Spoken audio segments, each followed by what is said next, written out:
நீண்ட ஆயுள பெற்று நிறந்த செல்வத்தோடு நீ வாழ்படி உனக்கு ஆசீர்வாதம். அப்படியே மகாராஜா. சபையை பார்த்தியா? சபையை பார்த்தேன். சபையை பார்த்தால்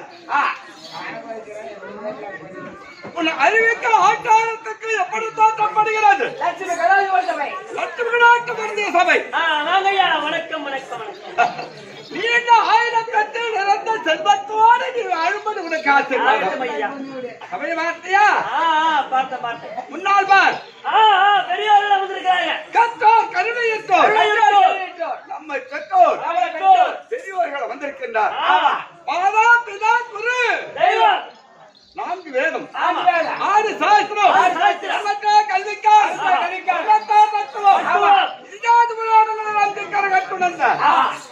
பெரியவர்கள் பார்த்தியா?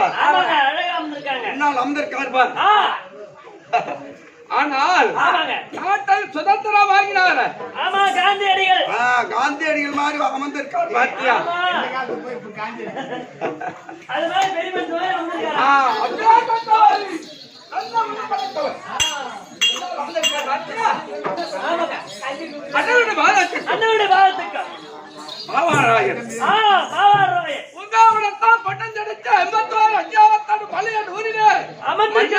பார்வனையாக அமர்ந்திருக்கின்றார். அம்மாவுக்கு முன்னோடு சேர்க்கவன் யாரு? அந்த பாவாடராயன். பாவாடராயன் வீரபத்திரன்.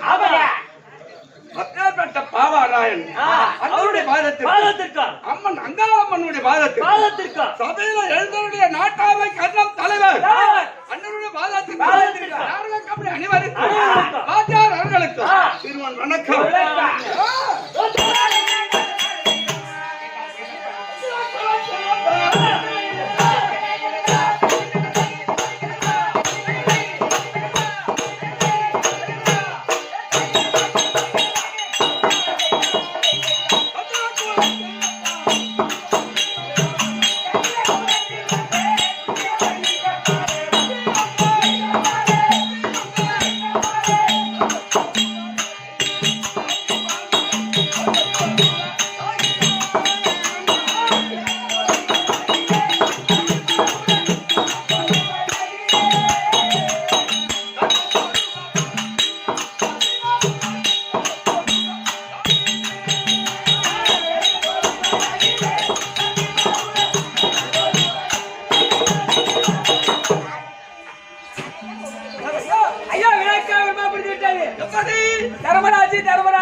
வேண்டிய ஆமா பொறுமையே பொருத்தமாக கை கொண்ட தர்மராஜி தர்மராஜி தர்மராஜி நன்கர விளக்கமாக தெரிந்து கொண்டார். புரிந்து விட்டது. நாங்கள் ஐவர் ராஜாக்கள். ராஜாக்கள் எங்க அப்பா பாண்டு மன்னன், பாண்டுவராஜா, மாத்ராதேவி, குந்தமாதேவி, குந்தமாதேவி, மந்திரதேவி இரண்டு அம்மா. எங்க அம்மாவுக்கு. ஆமா. எங்க அப்பாவுக்குடா ரெண்டு பொண்டாட்டி. கரெக்ட். ஆனால் எங்க பெரியப்பா இருக்காரு. ஆமா திருராட்டி மன்னன். திருத்தராட்சித மன்னன். ஆமா. எங்க பெரியம்மா காந்தாரி. அவளுக்கு துரியன் முதல் வெகட்ட 100 பிள்ளைகள். 100 பிள்ளைகள். நாங்க 5 பேர் குறுக்கத்து மரத்தள்ளி திருமணமானம் அல்லவா. ஆமா. காலம் சென்றது எங்க அப்பா காலமாகி விட்டார். ராஜன் இறந்து விட்டார். ஆமா. ஆனா எங்க பெரியப்பா இருக்காரு. ஆமா திருராட்டி மன்னன். தன் பிள்ளைமார் 10 பிள்ளைகள் அல்லவா நாங்க. ஆமாங்க. தன் பிள்ளைமார் பாவித்து எங்களுக்கு வரவேற்பு கொடுத்து அதாவது பிள்ளை 100. நாங்க ஒரு 5 பேர். ஆக மொத்தம் 5 பேர்கள். முதல் குரு திருவாச்சாரி, இரண்டாவது குரு கல்வித்தாளையில பாட வாசித்துக் கொண்டிருந்தோம். உபதி அதுல ஒரு விபரம் உண்டு. எனக்கு நேர் இளையோட இருக்காத அவன் கொஞ்சம் முரட்டு சுவாசமா இருக்கும். ஆனால் என் தம்பி வீமனுக்கும் எங்க பெரியப்பா பிள்ளை இருக்கான அவனுக்கு அந்த சின்ன வயசு பள்ளிக்கூடத்திலேயே அந்த ஒற்றுமையே கிடையாது. எந்த நேரமும் விகட குரோதம் வந்து கொண்டே சண்டையெல்லாம் 2 பேருக்கும் ஆளா போன இந்த மண்ணு இறந்தது இந்த மண் நாளைக்கு இறக்க போவது. பெரியப்பார் பிள்ளை 100 பேர். நாங்க சித்தப்பார் பிள்ளை அவன் வச்சிருந்தா என்ன நான் வச்சிருந்தேன் 2 பேரும் ஒண்ணுதான். எல்லாம் ஒண்ணுதான். மண்ணுக்காக ஆசைப்பட்டு ஒரு வகை சூதல்ல இருவகை சூதல்ல ஐயா கணக்கில்லாத சூதுகள் செய்தான். என்னடா வாழ்ந்து போயிடும். இருப்பது பொய் போவது மெய். வரத்தனுக்கு தீங்கு செய்யாது. எடுத்த சொத்து நம்பதென்று நான் இருக்கேன். ஆய் நரி பேய் கைகள் தம்பதென்று தாம் இருக்குமா. பொய்யான சரிகிறோம். இந்த சரிகிறோம் மானிடன் என்று வந்திர மண்மேல் எத்தனை நாள் இருப்பீரோ சொல்வீரே. ஆனி நமக்குண்டு வேற கனவுக்கு நிகர கனவான வாழ்க்கை நம் வாழ்க்கையவோ பெருசாக எண்ணி அகஸ்தனாபுரமோ 66,000 வீதி எங்க நாடு. ஒரு வீதிக்கு 66,000 வீடுகள். சதுரத்துக்கு சதுரமான நாடு. அவன் வச்சிருந்தாங்க நாம வச்சிருந்தோம். இந்த மண்ணுக்காக ஆசைப்பட்டு என்ன செய்தார்?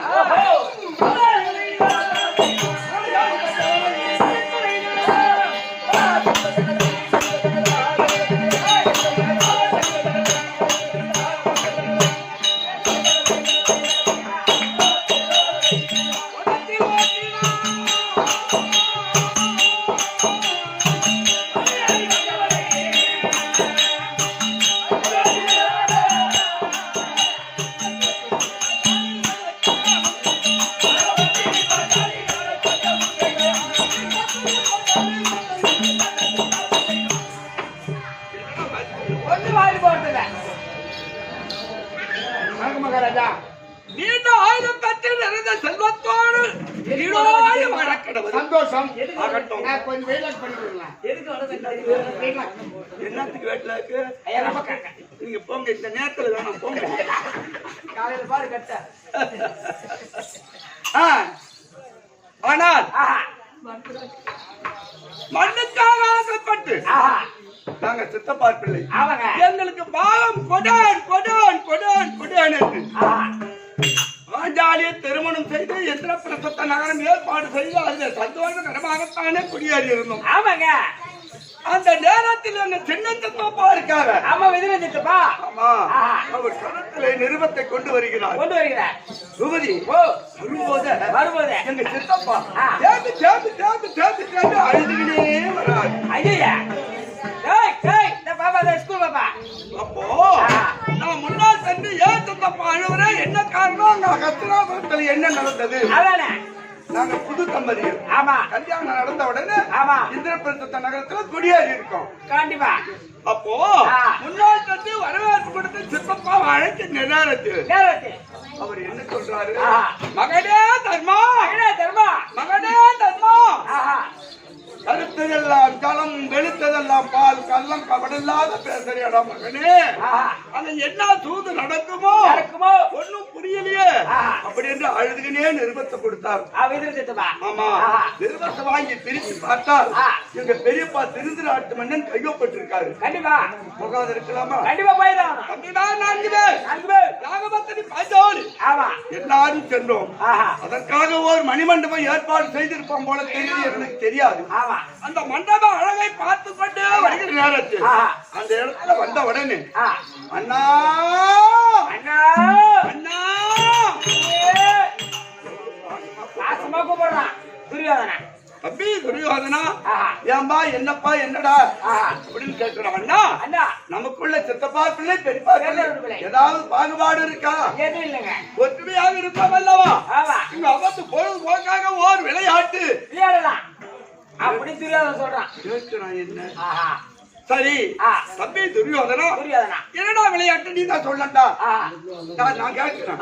அண்ணா இருவர் அமர்ந்து நமக்குள்ள என்ன பொழுதுபோக்கு பொழுதுபோக்கா? ஆமா, ஏன்னா சாப்பாடு வரது கொஞ்சம் லேட் ஆகும். விளையாட்டு விளையாட்டுன்னு முதல்ல எடுத்ததுன்னு சொல்றான். சரி, கரத்துல பாட்டிக்காய் எடுத்து சூது சூது சூது விளையாடலாம். அப்போ நான் சொல்றேன் தம்பி, தம்பி மானிட பிறவி பிறந்து விட்டோம் அல்லவா? மது மது மாது மாது சூது சூது. மானிட பிறவி பிறந்தவன் யார் ஒருவன் கரத்தில் தொடுகின்றானோ ஆயுள் கடதலை வரைக்கும் கடத்தேற முடியாது. கண்டிப்பா மது மது மாது சூது. ஆனால் வேண்டாம் தம்பி துரியோதனா, இதை நான் வேண்டாம்னு சொன்னதும் இன்னும் கோபமா பேசுறேன். அண்ணா அண்ணா நீ யார்? சித்தமா நான் யார்? நம்மளுக்குள்ள என்ன விளையாட்டா உட்காரணும். பெண்பார்ப்புள்ள சொல்றான விளையாட்டு. ஆனா சூதாட்டத்துக்கு ஆமென்னு ஒப்புக்கொண்டு அமர்ந்தது பெரிய தவறு. அமர்ந்த உடனே அவனுக்கு பதிலாக மாமாவாக தகடி மாமனை அமர்த்தி ஆட்டங்களை ஆடினோம். ஒரு ஆட்டம் கூட நமக்கு ஜெயமே இல்ல. உண்மைதான். இப்போது வரவு சட்டங்களை பெற்றுக் கொண்டான். அப்ப பெரியோர்கள் அமர்ந்திருக்கின்றார். அவர் கேட்கின்றார், சரி துரியோதனா சூதாட்டத்தில் தர்ம பாகத்தை ஜெயம் பெற்று விட்டார். மேற்கொண்டு நடப்பது என்ன? ஆனா தோற்ற நாட்டை மீண்டும் பெற வேண்டுமானால் 12 ஆண்டு ஓராண்டு கழித்து வந்தால் பேர்பாதி பாகம் தரேன் அப்படி என்று கட்டளையிட்டான். சூரிய விடத்தை அடுத்து அச்சு பாத்திரத்தை பெற்று தம்பிமார் 4 பேர் யாகபத்தினி பாஞ்சாலி எல்லாரும் சென்று 12 வருடத்தையும் 12 நாளாக வனத்திலே காலம் எடுத்தோம். ஓராண்டு விளாட நாட்டிலே அஞ்ஞானவாசம் அதையும் கழித்து விளாட நாள் கொடுக்கப்பட்டு உபலாவிய பட்டணத்துல தங்கியிருக்கும். ஆனால் உபலாவியத்துல தங்கியிருக்குமே தவிர எந்த விதமான இடர் இல்ல. விளாடான் சீதனமா எப்படி கொடுத்தான் தெரியுமா? என் தம்பி மகனுக்கான அபிமன்யு அபிமன்யுக்கு அவன் மகள் ருத்தரியை கல்யாணம் செய்து அதுக்கு எல்லாருக்கு சீதனமா கொடுத்த நாடு இது. யாரு? அர்ஜுனுக்கும் சுபத்திரிக்கு பிறந்த அபிமன்யு அவனுக்கு திருமணம் செய்யும் போது. ஆமா, ஆனால் அவன் மகளுக்காக சீதனம் கொடுத்த நாடு அல்லவா? அதிலே தங்கி இருக்கும். நாடு கேட்பதற்கு ஆரம்பிக்க வேண்டும். அப்படி இருந்தாலும் சரி, இப்ப உபலாகத்துல தங்கி யாகபத்தினி இருக்கு பாஞ்சாலி. ஆமா, அழைத்து மேல் கொண்டு நடப்பதை பார்க்க வேண்டும். போயிட்டு வரியா? பத்தினி பாஞ்சாலி கற்பா அகிலாரம் தகுதி பிறம்பாலும் நடத்தினாள். ஐயா உன் பேரு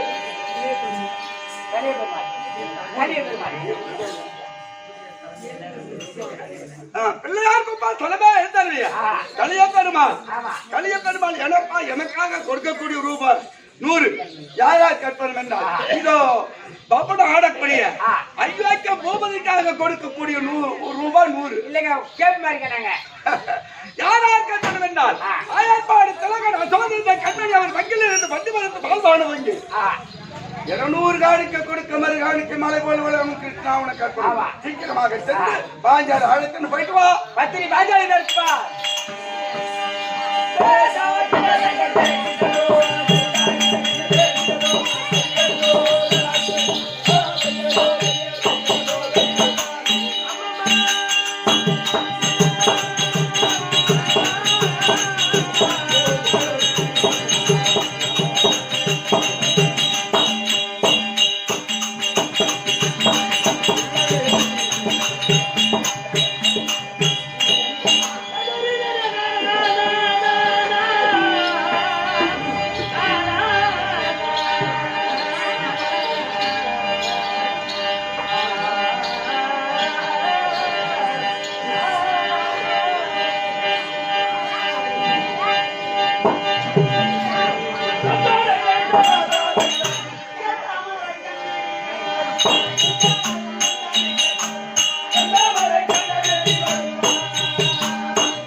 Thank you.